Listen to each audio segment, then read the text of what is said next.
यो हो हाम्रो गाउँको स्पेसल बाबरी अचार। घरमै बनाउने एकदम सिम्पल तर स्वादले भरिपूर्ण बाबरी अचारको लागि हामीले अदुवा लसुनलाई राम्रोसँग धोएर कटिङ गरेर मिक्सरमा हाल्नेछौँ। अब हामी बिले नुन हाल्नेछौँ, ब्ल्याक सल्ट, व्हाइट सल्ट, नुन स्वाद अनुसारको हाल्ने, चाट मसला हाल्ने, लेमन काट्नेछौँ। अब लेमन स्क्विज गरेर हाल्नेछौँ।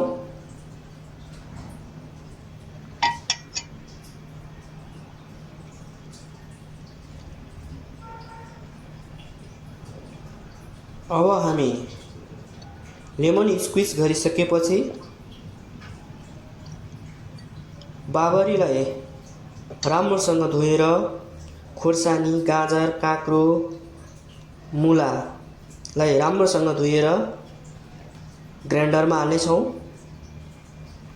फ्रेस बाबरीलाई हरियो खुर्सानी, गाजर, काँक्रो, मुला,